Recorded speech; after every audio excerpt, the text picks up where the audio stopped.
Bismillahirrahmanirrahim. Assalamualaikum warahmatullahi wabarakatuh. Innal hamdalillah nahmaduhu wa nasta'inuhu wa nastaghfiruh wa na'udzu billahi min shururi anfusina wa min sayyiati a'malina. May yahdihillahu fala mudilla lahu wa may yudlil fala hadiya lahu.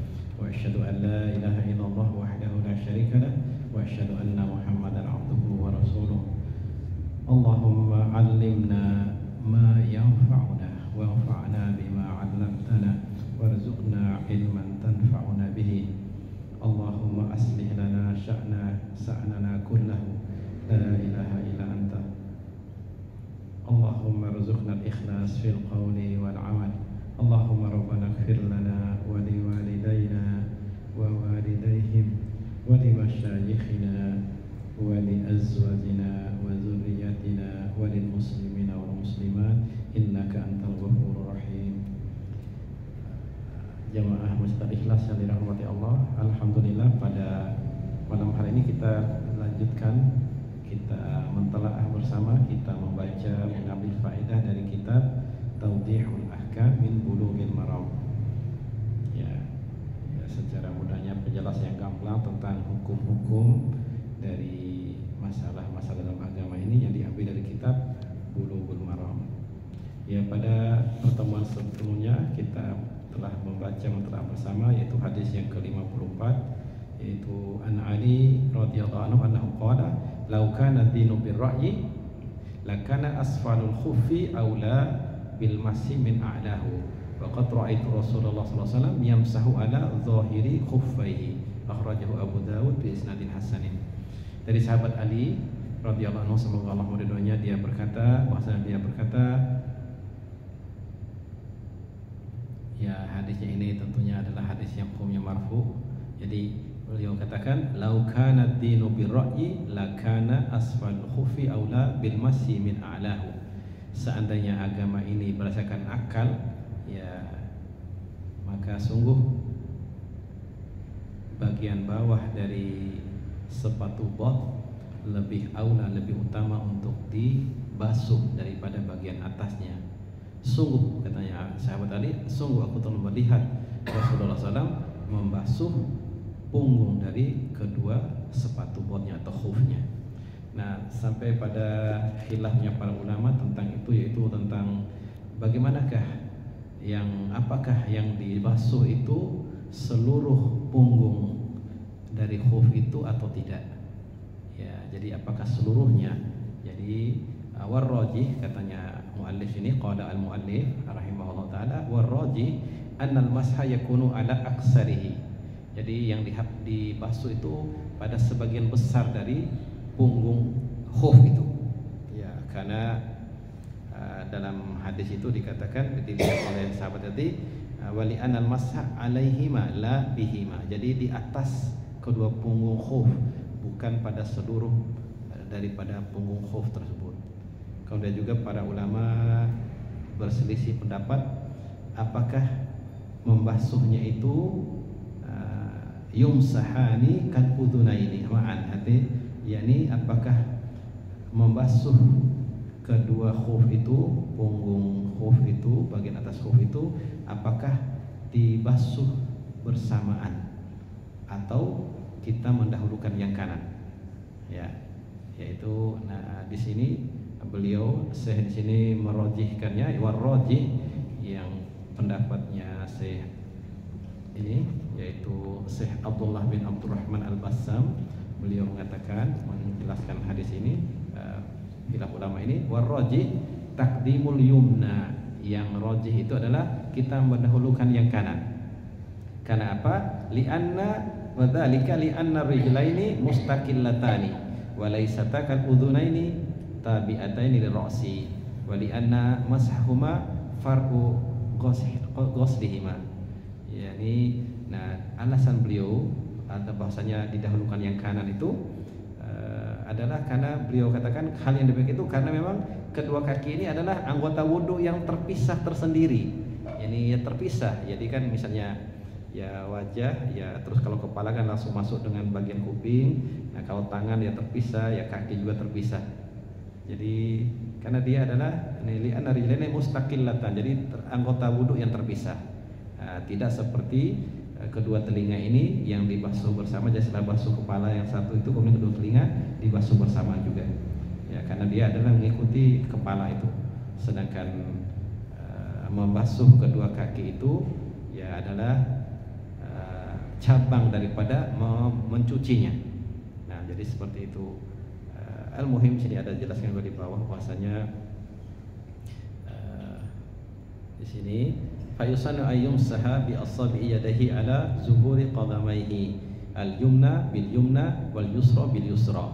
Ya, nah di sini dijelaskan bahwasanya maka disunahkan untuk membasuh dengan jemari tangannya itu di atas punggung kedua, di atas punggung khufnya itu yang kanan dengan tangan kanannya, kemudian sepatu bot atau khuf yang kiri dengan tangan kiri, ya, seperti itu. Wa yufarriju baina ashabi, jadi kemudian direnggangkan kedua tangannya yang membasuh itu, jadi direnggangkan seperti itu. Jadi atau bisa seperti yang dicontohkan, jadi seperti itu atau seperti ini, jadi dibasuh seperti itu. Nah, ya walaupun juga para ulama jadi bisa aja secara bersamaan atau mungkin tadi merai hilaf pada ulama tadi, dia mungkin dia agak dimaju lebih dahulu kan yang kanan gitu baru yang kiri juga bisa, ya, atau bersama. Jadi ini hilaf ulama. Al-muhim kita membasuh ya di atas punggung dengan sekali saja, ya. Jadi membasuhnya itu, dan para ulama sepakat. Kemudian dijelaskan di sini ini wa kaifa masaha ajza. Jadi bagaimana cara dia membasuhnya, boleh saja, mungkin bisa dari atas ke bawah atau dari bawah ke atas seperti itu. Tetapi umumnya dicontohkan oleh para masyayikh itu adalah kita dari bawah atau dari ujung itu kita basuh ke atas seperti itu. Nah, dan juga para ulama sepakat wa ajma'u ala anal masha alaihi marratan wahidatan, dan juga para ulama sepakat kalau masalah membasuh ini cukup sekali. Jadi membasuh di atas punggung khuf itu sekali saja. Ya, jadi wali anahu la yusannu tikraruhu. Jadi sesungguhnya karena bahwasanya tidak disunahkan untuk kita mengulanginya seperti kita membasuh atau mencuci anggota badan itu 3 kali atau 2 kali atau 3 kali. Jadi cukup sekali saja. Nah, jadi seperti itu. Barakallahu fikum. Jadi kita sampai pada hadis yang ke-55 ini sebenarnya sudah kita bahas kemarin, yaitu tentang masalah kalau kita dalam perjalanan itu, sebagaimana hadisnya Sofwan bin Asal, bahwasanya Rasulullah SAW memerintahkan kami apabila kami dalam keadaan safar agar kami tidak mencabut atau melepaskan sepatu bot kami 3 hari 3 malam, kecuali karena kita janabah, ya, atau karena junub, ya. Jadi tidak kita mencabut atau melepasnya dari karena kita buang air besar atau buang air kecil atau karena kita tidur, ya. Jadi seperti itu. Jadi dibolehkan. Nah, ini banyak dari para ulama tentang masalah itu. Al-muhim membasuh ini jemaah sebagai pengganti daripada kita mencuci kedua kita karena kita memakai khuf atau sepatu bot tadi. Yang ingat syaratnya itu adalah dia satiru al-qadamain. Jadi dia menutupi kedua mata kaki, ya ahwan ka'bain. Jadi kedua mata kaki. Jadi menutupi seluruh kaki kita sampai menutupi kedua mata kaki fa'aksar, dan bahkan lebih. Karena memang bisa jadi ada sepatu bot itu yang mungkin lebih tinggi sedikit dari dari ka'bain, dari mata kaki kita, atau bisa jadi ada juga sampai sepertiga betis atau bahkan ada yang setengah betis. Ya, jadi seperti itu.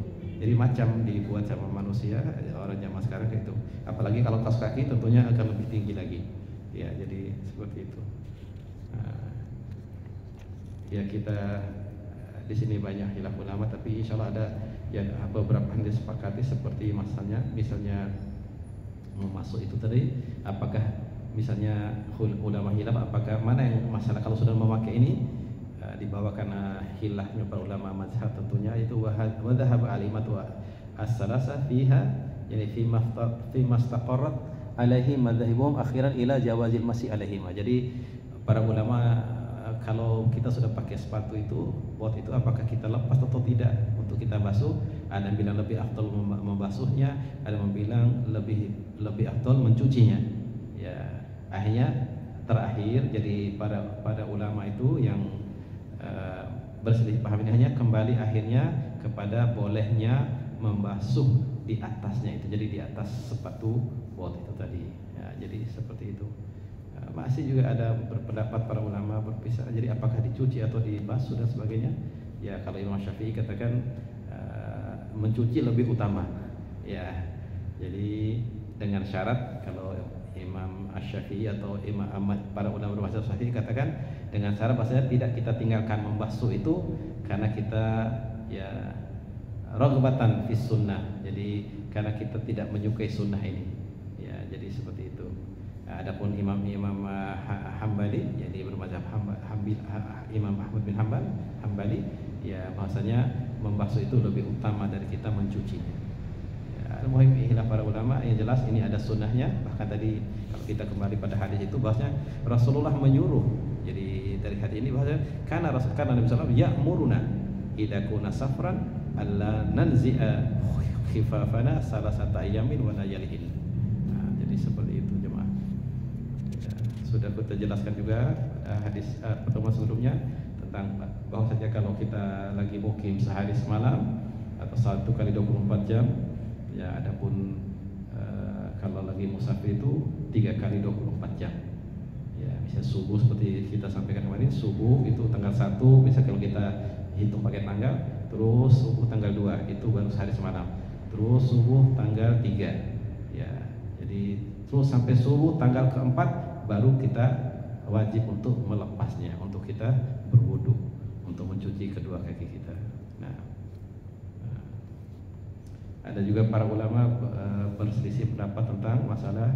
Nah ini ada dikatakan An Sauban dalam hadis yang ke-57, An Sauban radhiyallahu anhu qala, dia berkata, dari Sauban dia berkata, ba'atha Rasulullah sallallahu sariyatan fa amarahum ayyamsahu ala as-sa'ibi, yakni al-imamah wa tasakhin, yakni al-khifaf ya, rawahu Ahmad wa Imam Abu Daud wa sahahu al-Hakim ya, hadisnya sahih dari al-Hakim, dari setuju oleh Imam Az-Zahabi. Di sini ada. Nah, ini juga jemaah kebolehan kita. Jadi tatkala kita pergi, di sini ada ceritakan bahwa Rasulullah mengutus kami dalam sebuah sariyah. Sariyah itu jemaah yaitu secara bahasa karena memang dia sir ya, jadi secara rahasia. Jadi li'annaha, ini dijelaskan sariyah sumiyat as-sariyah, sumiyat sariyatun atau sariyatan li'annaha tasiru fi khafiyah wa hiya ma baina khamsatu anfas ila salasimi'ah. Jadi kalau berupa pejalan kaki, sariyah itu artinya sekelompok pasukan. Jadi qit'atun minal jaysh, jadi sekelompok pasukan ya, misal tentara maksud gitu. Dia berjalan ya, di malam hari, jadi mereka berjalan dengan penuh rahasia atau sembunyi-sembunyi ya, atau rahasia. Jadi biasanya itu jumlah sariyah ini dari 5 orang sampai 300 orang kalau yang berjalan kaki. Adapun kalau dari kuda itu ya sekitar 400 orang atau 400 pasukan berkuda. Untuk kita pahami juga, ini ada faedah sedikit oleh para ulama ahli sirah, itu membedakan antara sariyah dengan ghazwah. Kalau sariyah itu adalah pasukan yang pergi berperang, tetapi Rasulullah SAW tidak ikut bersama mereka. Sedangkan ghazwah itu artinya peperangan yang terjadi, yang di situ Rasulullah ikut bersama para sahabat saat itu. Jadi itu bedanya antara istilah sariyah dengan ghazwah. Jadi perang juga sama artinya, jadi peperangan. Jadi perang yang tidak diikuti Rasulullah SAW dikatakan sariyah, sedangkan kalau peperangan diikuti Rasulullah dinamakan ghazwah. Seperti ya Ghazwatul Badr Al-Kubra, Ghazwah Uhud, kemudian Ghazwah Al-Ahzab dan seterusnya. Jadi atau Fathu Makkah juga seperti itu, dan yang lain-lain banyak sekali. Jadi itu namanya ghazwah.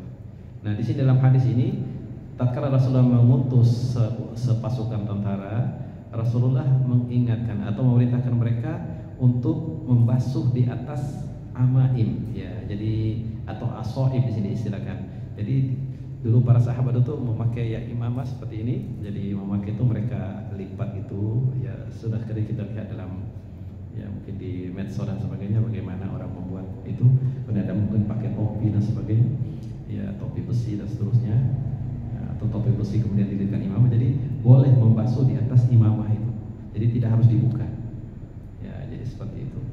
Dan juga dibolehkan, Rasulullah memerintahkan, bahkan di sini dalam bahasa di sini, jadi ya'muruhum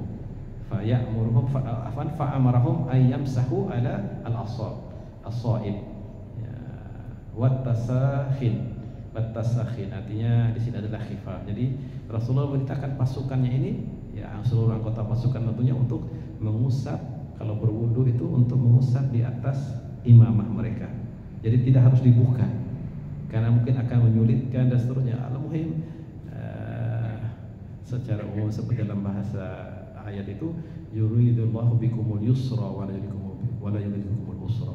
Allah menghendaki bagi itu kemudahan dan Allah tidak menghendaki bagi itu kesusahan dan kesulitan. Maka dalam hal seperti ini diberikan kemudahan. Subhanallah, itulah samahah. Jadi dari agama kita ini diberikan kemudahan bagi kita semua. Subhanallah, ya kita bersyukur pada Allah diberikan kita hidayah kepada Islam dan sunnah ini. Ya sampai seorang ulama ahlu sunnah yaitu Imam Ahmad katakan, berdoa kepada Allah, Allahumma ahyina ala Islam wa sunnah wa amitna ala Islam wa sunnah. Allahumma ya Allah, hidupkanlah kami di atas Islam dan sunnah, dan wafatkan kami juga di atas Islam dan sunnah. Ya jadi seperti itu.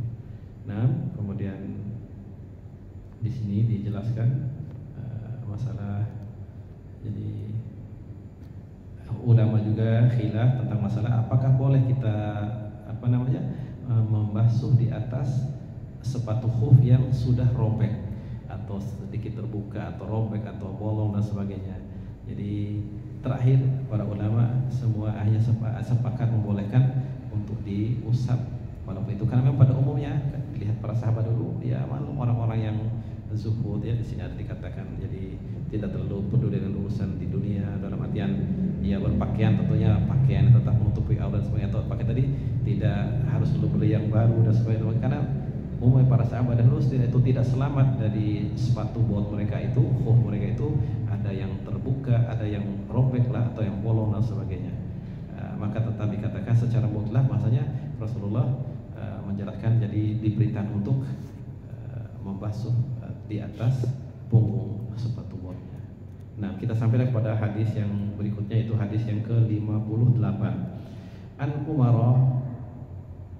radhiyallahu anhu mauqufan. Jadi ini hadisnya mauquf. Jadi adapun wa an Anas marfu'an. Jadi kalau dari Anas itu secara marfu bahasanya dikatakan bersabda Rasulullah SAW, idza tawadda'a ahadukum falabisa khuffaihi falyamsah alaihima wal yusalli alaihima fihima wala yakhla'huma illa insya'a illa min janabatin. Nah, di sini dihukumi Imam akhrajahu Daruqutni wal Hakim was Sahih. Jadi Imam Daruqutni lihat, kalau Imam Hakim dari disahihkan. Tetapi derajat hadis ini dihukum para ulama hadis yang saz. Karena tadi ada bahasanya insya'a. Jadi Rasulullah SAW bersabda, apabila kalian telah berwudu, kalau seorang kalian berwudu, kemudian dia memakai kedua khufnya, maka hendaklah dia, tatkala dia telah batal tentu wudunya, dia membasuh di atas punggung kedua khufnya itu, dan wal yusalli fihima, dan dia salat menggunakan khufnya tersebut, wala yakhla'huma, dan janganlah dia melepas keduanya, insya'a, katanya jika dia mau, illa min janabatin. Nah, di sini para ulama khilaf. Ini insya'anya ini maksudnya kalau dia mau membukanya atau tidak. Jadi kalau dia mau ya seperti itu. Tapi maka dihukum misal karena mungkin bisa dibawa ke arah yaitu maksudnya jadi misalnya sudah 3 hari 3 malam, jadi kalau dia mau dia buka, kalau dia mau tidak mau juga tidak dibuka. Jadi ini bertentangan dengan hadis Muhammad perintahkan batas untuk musafir itu 3 hari 3 malam, sedangkan orang yang mukim itu sehari semalam. Ya kayak gitu. Ya, jadi dijelaskan para ulama penjelasan ini, maka kita katakan bahwasanya qala sayyidul Islam itu wal afdal lilabisil khuffi ayyamsah alaihi wal afdal liman qadamahu maqsufatan. Jadi bahkan juga yang afdal itu adalah bagi orang menggunakan khuf ini untuk membasuh di atas punggung khufnya itu. Wal afdal, dan lebih utama bagi orang yang kedua kakinya atau kedua itu terbuka jadi maksufatan, jadi maksud kakinya tidak memakai khuf itu tadi untuk dia mencucinya, ya iktidaan bin Nabi sallallahu alaihi wasallam. Jadi al-muhim jamaah, kalau kita pakai khuf ya lebih afdal untuk kita mengusapnya, sedangkan kalau tidak pakai khuf ya tidak menutupi kedua mata kaki ini, maka tentunya kita mencuci kedua kaki kita tatkala kita berwudu. Nah, itu panjang sekali. Nah, ini mudah-mudahan sampai 59 sampai 60, setelah itu selesai ya. Mudah-mudahan bisa selesai sampai menjelang isya insyaallah. Kemudian di sini dijelaskan dari Abi Bakrah radhiyallahu anhu dari Nabi sallallahu alaihi wasallam annahu rahhasa lil musafiri, salah satu yang sudah hadis yang setelah berlalu. Jadi hadis yang lain lagi tentunya dari Abu Bakrah, semoga Allah meridhoinya, dari Nabi SAW bahasanya beliau bersabda, bahasanya beliau memberi rukhsah, memberikan keringanan bagi musafir itu ya tentunya yang memakai khuf tadi 3 hari 3 malam. Walil muqimi yauman wa lailatan idza tatahhara falabisa khuffaihi ayyamsaha alaihima. Jadi Rasulullah SAW memberikan rukhsah, ya memberikan keringanan 3 hari 3 malam bagi musafir dan sehari semalam bagi orang yang mukim apabila dia berwudu, kemudian dia memakai kedua khufnya, ya, kemudian juga dia memakai kedua khufnya untuk diberikan rukhsah itu berupa untuk mereka sekedar membasuh seperti itu di atas kedua punggung daripada khufnya tersebut. Nah, jadi seperti itu. Insyaallah maklum jamaah, ini sudah kita maklumi bersama. Jadi insyaallah seperti itu. Nah, yang kita ambil dari hadis ini jadi lama waktu tempo bagi musafir 3 hari 3 malam, adapun bagi mukim itu sehari dan semalam. Kemudian juga bahwasanya dibasuhnya itu setelah kita berwudu dan setelah kita bersuci baru kita masukkan. Seperti di hadis di awal dulu, waktu sahabat itu mau menundukkan badannya mencabut sepatu khufnya Rasulullah SAW, da'huma fa inni adkhaltuma tahirataini. Jadi biarkan, sesungguhnya aku memasukkan keduanya atau aku memakai kedua dalam keadaan aku sudah bersuci. Jadi seperti itu. Barakallahu fikum. Insyaallah mudah kita pahami insyaallah ini. Al-muhim yang perlu kita pahami juga, jadi mengusap khuf ini maknanya adalah bisa juga kita tatkala kita memakai kaos kaki. Ya, baik itu dari wool ya atau dari katun atau dari ya itu, jadi dari wool atau katun. Sekarang orang pakai wool dan katun atau nilon dan sebagainya. Jadi itu boleh, dibolehkan. Jadi sama hukumnya seperti kita mengusap khuf atau sepatu bot. Nah, ini seperti itu. Ya, ini ada hadis yang ke-60 sama rupanya. Jadi seperti itu, jadi 3 hari 3 malam untuk musafir dan seterusnya. Insyaallah jamaah, mudah-mudahan kita pahami, mudah-mudahan dengan ini kita makin mutmain dalam artian